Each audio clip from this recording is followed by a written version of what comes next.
Baik, sebelum kita mulai pembelajaran, kita berdoa terlebih dahulu dengan membaca surat Al-Fatihah. Berdoa mulai. Bismillahirrahmanirrahim. Alhamdulillahirabbil alamin. Arrahmanirrahim. Maliki yaumiddin. Nasta'in siratal mustaqim. Shiratal ladzina an'amta 'alaihim ghairil maghdubi 'alaihim waladdallin. Amin. Baik. Alhamdulillah, assalatu wassalam ala rasulillah, la haula wa la quwata illa billah. Puji syukur senantiasa kita panjatkan kehadirat Allah subhanahu wa ta'ala yang telah melimpahkan rahmat dan nikmatnya kepada kita semua sehingga kita dapat berkumpul dalam keadaan sehat walafiat. Salawat serta salam kita juga bermohon pada Allah agar senantiasa tercurahkan kepada suri teladan kita, Nabi Muhammad sallallahu alaihi wasallam. Bagaimana kabarnya mahasiswa semua? Alhamdulillah, baik. Hari ini kita akan belajar berkaitan dengan menulis karangan. Sebelumnya, pekan-pekan kemarin kita sudah belajar berkaitan dengan menulis paragraf, ya, menulis paragraf. Dan pekan sebelumnya juga kita sudah belajar berkaitan dengan penggunaan tanda baca. Ya, masih ingat kan tanda baca ada apa aja diantaranya? Titik, koma, tanda seru, tanda tanya, dan lain sebagainya. Banyak ya. Nah, hari ini kita melanjutkan dari pembelajaran yang sebelumnya sudah kita pelajari, yakni berkaitan dengan menulis karangan. Ya, kita sudah biasa menulis ya, tapi mungkin kita belum biasa dalam menulis karangan, karena karangan itu kan bentuknya panjang biasanya seperti itu. Nah, sebelum kita masuk ke menulis karangan, hari ini pembelajaran berkaitan dengan menulis karangan ini, saya harapkan kalian nanti bisa membuat karangan yang baik dan benar. Apa Pak bedanya baik dan benar? Baik itu maksudnya agar tujuan dari karangan tersebut tersampaikan kepada pembaca. Benar itu sesuai dengan kaidah penulisan. Jadi baik itu belum tentu benar, benar itu belum tentu baik. Maka harus kedua-duanya, baik dan benar, agar sesuai dengan kaidah dan juga agar pembaca mengerti apa yang kita sampaikan. Seperti itu ya. Oke. Kita masuk ke pengertian karangan. Ada yang paham berkaitan apa itu definisi pengertian karangan? Silakan. Oke. Karangan merupakan karya tulis hasil dari kegiatan seseorang untuk mengungkapkan gagasan dan menyampaikannya melalui bahasa tulis kepada pembaca untuk dipahami. Oke, mantap. Ada lagi yang punya argumentasi lain berkaitan apa itu karangan? Silahkan. Oke, silahkan Mas Ito. Karangan adalah hasil dari perwujudan gagasan seseorang untuk dalam bahasa tulisan yang dapat dibaca dan dimengerti oleh masyarakat pembaca. Oke. Benar apa yang disampaikan oleh kedua teman kalian tadi. Jadi kalau kita rangkum apa itu pengertian karangan, itu kita lihat di depan. Karangan adalah bentuk tulisan yang mengungkapkan pikiran dan perasaan pengarang. Jadi karangan itu adalah buah pikir, buah rasa yang dibentuk dalam suatu tulisan. Karena terkadang ada orang yang tidak mampu mengungkapkan perkataan atau ungkapan rasanya melalui sebuah lisan, maka dia mengarang. Ada kan seperti itu? Ya. Nah, oleh karena itu karangan itu merupakan ungkapan pikiran atau perasaan dalam kesatuan tema yang utuh.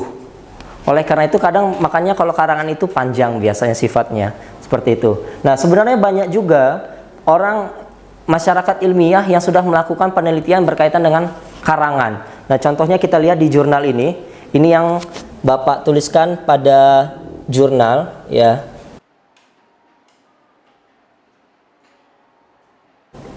Nah, ini dia. Ini jurnal yang Bapak tuliskan berkaitan dengan karangan, salah satu jenis karangan yakni karangan narasi. Ya. Nah, karangan ini sebenarnya nanti akan banyak kita bahas, ada jenis-jenisnya. Nah, tetapi ini terkait dengan salah satu penelitian yang sudah melakukan penelitian berkaitan dengan karangan. Nanti bisa kalian baca di jurnalnya, namanya Jurnal Kesastra ya, sastra. Seperti itu. Oke, kita langsung masuk lagi yang melanjutkan yang tadi. Ya. Jadi karangan itu adalah ungkapan perasaan atau pikiran dari seorang penulis dalam satu kesatuan tema yang utuh ya. Jadi semuanya sudah tersampaikan. Nah, kalian tahu ya penulis-penulis terkenal yang biasanya menulis novel? Siapa sebutkan salah satunya? Terry Liet. Ya, kemudian siapa lagi? Asma Nadia, betul. Siapa lagi yang menuliskan ini ayat-ayat cinta? Habibur Rahman El Shirazi. Ya, ternyata dengan menulis itu teman-teman, itu menjadikan kita bisa memiliki finansial yang luar biasa. Salah satunya bahkan yang menulis itu adalah J.K. Rowling. Apa penulisannya? Karyanya yang sampai difilmkan? Harry Potter. Iya. Nah, jadi makanya kalau kita mampu untuk menuliskan, mengungkapkan gagasan dan pikiran, itu ternyata karangan atau tulisan itu bisa menghasilkan pundi-pundi uang untuk kita. Maka itu kita harus bersemangat dalam melakukan menulis. Oke, kita masuk ke jenis-jenis menulis atau jenis-jenis karangan. Ada berapa jenis-jenis karangan? Ada 5. Ya, ada 5. Yang pertama, oke, yang kedua, yang ketiga, yang keempat, argumentasi, yang kelima, persuasi. Oke, ada 5 karangan yang akan kita jabarkan. Nah, kalau karangan narasi itu sifatnya artinya karangan yang bercerita. Intinya kata kuncinya adalah karangan yang bercerita. Kalau karangan deskripsi itu karangan yang menggambarkan suatu objek atau tokoh. Misalnya mau menggambarkan saya berkacamata dan lain sebagainya, itu namanya karangan deskripsi. Kemudian karangan eksposisi, karangan yang sifatnya menjelaskan. Jadi kalau kamu mau menjelaskan apa fungsinya cadar, itu namanya karangan eksposisi. Kemudian karangan argumentasi, yakni karangannya memberikan pendapat ya, atau argumen ya. Kemudian yang terakhir ada karangan persuasi yang sifatnya mengajak atau menghimbau. Nah, 5 karangan ini yang akan kita bahas nanti dan juga akan menjadi tugas untuk kita semua untuk kita diskusikan. Oke. Nah, tentu dalam menulis karangan kita harus tahu dulu langkah-langkah dalam menulis. Karena nggak mungkin kita bisa melangkah suatu tempat atau suatu objek kalau kita tidak tahu step by stepnya. Nah, ada berapa langkah-langkahnya? Ada 3. Ya, ada 3. Bisa dilihat di PPT ini ya. 1, 2, 3 ya. Oke, langkah yang pertama pra penulisan. Yang kedua penulisan. Yang ketiga ya, pasca penulisan. Jadi kalau dalam bahasa Indonesia itu dibacanya tetap pasca, bukan pasca ya, tapi pasca penulisan. Oke. Nah, dalam pra penulisan ini biasanya seorang penulis itu sudah mengkonsep, namanya pra, sebelum mengkonsep apa yang mau dia tuliskan, tentang apa yang saya tuliskan, kemudian seperti apa yang saya tuliskan, itu terkait dengan pra penulisan. Kalau sudah masuk penulisan, itu dia sudah membuat karangan menjadi utuh, sudah mengungkapkan seluruh ide atau gagasannya. Dan yang terakhir yakni pasca penulisan. Pasca penulisan itu artinya sesudah menulis. Nah, di sini kegiatan biasanya melakukan penyuntingan atau mengoreksi. Siapa tahu naskah yang atau karangan yang kita tuliskan tadi itu ada yang salah, tanda bacanya ada yang keliru. Nah, itu makanya di pasca penulisan inilah. Nah, sampai di sini ada yang mau ditanyakan? Silahkan. Kalau ada yang mau ditanyakan, kalau tidak ada kita lanjutkan. Tidak ada, kita lanjutkan lagi. Oke, nah ini contoh nyanyian yang mendeskripsikan keindahan Indonesia melalui lagu Ismail Marzuki, Rayuan Pulau Kelapa. Nggak asing ya? Ya, oke. Bahkan ini dinyanyikan oleh artis-artis Indonesia yang populer. Oke, kita dengar sama-sama atau kita nyanyikan sama-sama? Ya. Oke, bisa nyanyi ya, bareng-bareng ya.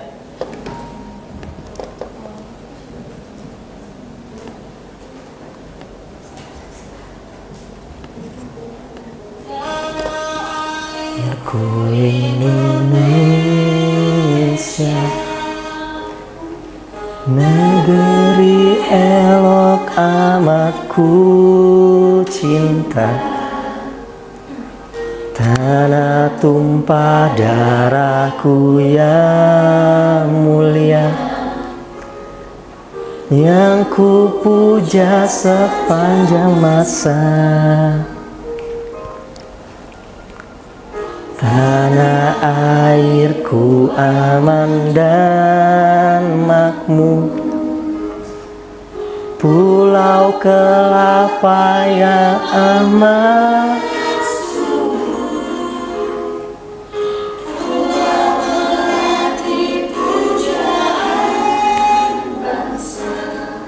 Sejak dulu kala. Oke, tepuk tangan. Oke, nggak asing lagunya kan?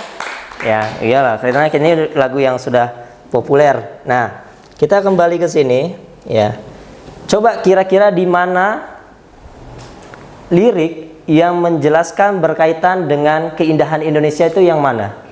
Baris keberapa di antaranya? Baris kedua. Oke, yang pertama baris? Kedua. Baris kedua. Apa negeri? Elok. Elok amat ku cinta. Elok itu apa artinya? Cantik. Ya, cantik. Oke, kemudian yang mana lagi? Aman dan makmur. Yang mana? Aman dan makmur. Oke, tanah airku aman dan makmur. Aman dan makmur tanah air kita? Aman dan makmur, jauh dari penjajahan dan makmur, banyak sumber daya bumi yang dihasilkan di Indonesia, ya kan? Ya, kemudian yang mana lagi? Pulau kelapa yang amat subur. Kemudian pulau melati pujaan bangsa sejak dulu kala. Nah, ternyata teman-teman, tadi yang sudah saya sampaikan bahwa ternyata dari sebuah menulis itu bisa menghasilkan suatu hal yang luar biasa, termasuk dalam menciptakan sebuah lagu. Ini ada di pelajaran SMP kelas 7 bahkan. Ya, tentang teks deskripsi. Ya, lagu Ismail ini ditampilkan di kelas 7 SMP. Tentang keindahannya, mendeskripsikan keindahan Indonesia. Seperti itu. Oke, kita lanjutkan. Nah, setelah ini kita akan membahas atau membagi kelompok kecil. Ya, mungkin dibagi 3 kelompok, 1, 2, 3. Dan kita akan mendiskusikan bersama dengan setiap kelompoknya memilih salah satu jenis karangan, ya. Dan kemudian perintah yang ketiga, membuat karangan yang telah dipilih dengan memasukkan unsur moderasi beragama dan sains. Ya, kita kan kemarin sudah belajar terkait dengan moderasi beragama, ya. Ya, masih ingat ada 4 kemarin moderasi beragama ininya? Di antaranya 1. Oke, siapa nih? Ya, silakan. 1. Komitmen kebangsaan. Kedua, toleransi. Ketiga, anti kekerasan. Yang keempat, penghargaan pada budaya lokal. Oke, pintar, masya Allah, ya. Nah, jadi ada 4 tuh pilar terkait dengan moderasi beragama, dan itu nanti bisa dimasukkan di karangan yang akan kita buat nanti sama-sama per kelompoknya, seperti itu. Bisa? Sepakat? Oke, sekarang tiap kelompoknya nanti akan membuat karangan yang tadi udah kita bahas di antara 5 jenis karangan ini. Silahkan nanti memilih masing-masing dari tiap kelompoknya, gitu. Oke.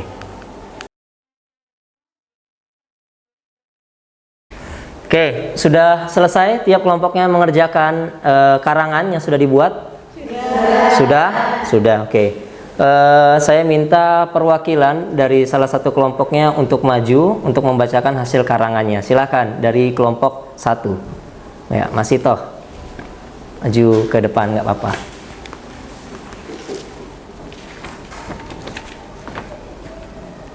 Baik, Assalamualaikum warahmatullahi wabarakatuh. Waalaikumsalam warahmatullahi wabarakatuh. Di sini saya akan mempresentasikan hasil kerja kelompok kami, yaitu kelompok 1. Dari kami mengambil tentang contoh dari karangan narasi yang berjudul Nasionalisme di 17 Agustus 2023. Aku dan keluarga aku mengadakan lomba mengakan kerupuk di rumah dalam rangka menyemarakan HUT ke-78 RI. Nah, pesertanya terdiri dari kedua orang tuaku, adik-adik dan kakakku, saudara sepupuku, hingga kakek dan nenekku. Setelah mengikuti lomba makan kerupuk, kakekku sempat berpesan agar kami semua senantiasa meneladani nilai perjuangan para pahlawan dan tetap semangat menggapai cita-cita. Sekian dari kami. Oke. Assalamualaikum warahmatullahi wabarakatuh. Assalamualaikum. Oke, tepuk tangan untuk temannya. Baik, itu tadi penampilan dari kelompok ya yang tadi sudah menyampaikan berkaitan dengan cinta tanah air, rasa nasionalisme yang dibacakan oleh kelompok pertama yakni Masyitoh ya. Nah, sampai di sini ada yang mau ditanyakan teman-teman, silahkan. Oke, silahkan Salwa. Izin bertanya, apakah dalam suatu karangan itu harus memperhatikan tanda baca? Oke, kira-kira jawabannya ada yang tahu? Apa? Harus. Mengapa harus? Oke, supaya mudah dipahami. Jadi benar ya, kalau kita menuliskan tanda karangan itu harus menggunakan tanda baca yang baik dan yang benar, karena karangan itu dapat dimengerti kalau tanda baca itu sesuai. Ya, kalau contoh mau marah, tanda bacanya apa yang digunakan kalau marah itu? Tanda seru kan? Nggak mungkin tanda tanya kan?